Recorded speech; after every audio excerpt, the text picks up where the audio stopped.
According to the experts, this time is different.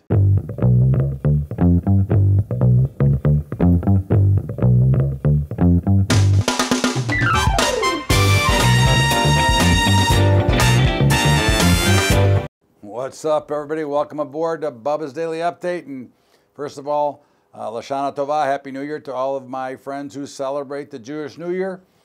Great to be here with you as always. And of course, listening to some of the news today, I heard that, well, it doesn't matter that we have gazillions of dollars of margin debt. It doesn't matter that we have so much debt. The markets are different this time. And this is the human brain, the bubble brain. And of course, that's what happens as we continue to go higher, as markets continue to push, the greed factor plays in.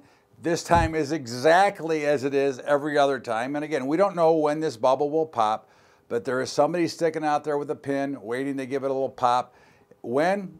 It could be tomorrow, it could be next year. There is no way to know when that is going to happen, but there are certainly some warning signs right now, and that would include the way the markets are diverging right now. As you saw, today's action had the Dow lower, the S&P flat, and the NASDAQ all over the place, along with the Russell. So again, we're not going to go out on the limb and make a prediction here, but certainly the action is much more bearish as we start to get away from the actual patterns of the market. And we would certainly be looking for a spot to sell. Now, we expected today to be slow, and it was slow from a trading standpoint, but there was a lot of what we call whip in the market. We went up and down, up and down, up and down, and had some wide swings, but there isn't a lot of action there. The volatility index continued to fall, which means there's a lot of complacency out there. I guess the New Year's resolution is to have more complacency. So we saw the VIX fall lower. But at the end of the day, okay, we're going to see how the markets trade out. Tomorrow, again, should probably be slow, again, as it would be the second day of the Jewish New Year. So we'll see how that plays out. We've got a big day on Thursday with the ECB making that, Super Mario and his things coming out. So we'll see how that plays out. But in the meantime, the Dow was down a little bit. The S&P was up. The NASDAQ was up. The Russell was kind of flattish. But again, there is no way to know. There's not much going on here in general. We're still seeing that the tech stocks here have been under pressure. Apple was lower. Amazon was lower. So we're seeing a lot of reasons to believe that there is some pressure on it. As you watch some of these markets compress, oil tried to make a run up on a rally early, sold off, was down in the day. Gold tried to rally, tried to sell off. In the meantime, it's getting so tight that there's a huge move coming in gold. We would expect that to be higher.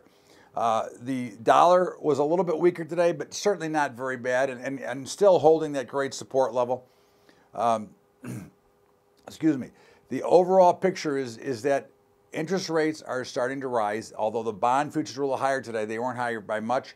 So we're going to see higher interest rates. We're going to see a stronger dollar. And that, again, remains to be what we're considering to be our black swan event. Bitcoin is under a little bit of pressure as we continue to go through. But overall, we think Bitcoin is a play. And, of course, if we look at the grain markets, wheat, as we wrote over the weekend, was going to pop. And it was up 17 cents today. Soybeans were up a little bit, came back late. And corn was up just a shade. The meats were a little bit mixed, but everything in the ag space looks really solid and really good. And this is the spot that I think we want to get our money into right now is the agricultural, soybeans, corn, wheat, and the meats, especially hogs right now. They have definitely, in our opinion, have put in the bottom.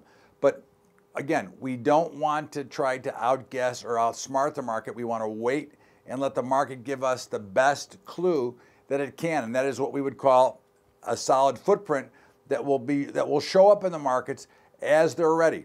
We don't want to be first, and we want to catch the market when it's going to make that trend. And we believe that the next trend will be the downside. I think there is some recession fears out. You've got far too much jubilation on things that we shouldn't be celebrating. Massive amounts of debt, margin debt, credit card debt, student loan debt. So there's a lot of things happening here that just don't make sense to the overall economy. So we're going to have to continue to watch. But again, after tomorrow, we should start to see possibly a little bit more action. We've got one more holiday, which is Yom Kippur, a week from Wednesday. But you've got the ECB on Thursday, which could create some movement. And we are looking for an opportunity to take a short position in this market. Right now, we'd like to be long gold, short oil, short the indexes, long the dollar, and long the ag space. That's how I would look at it from a big overview. That's the way I see it. This is Bubba's Daily Update. Todd Bubba Horowitz. And of course, don't forget about our high school investing program, highschoolinvesting.com. If you'd like to help us out, go to Patreon, patreon.com/Bubba Trading. Also, don't forget to catch the Bubba Show each and every day at LibertyTalk.fm, 4 to 5 Eastern. And once again, I want to wish all my friends who celebrate Lashana Tova, Happy New Year. And tonight is Monday Night Football, 2 games going. We like the Detroit Lions, but we really like the LA Rams. That's how I see it. Have a great day, everybody. We'll see you back here tomorrow. Bubba's Daily Update.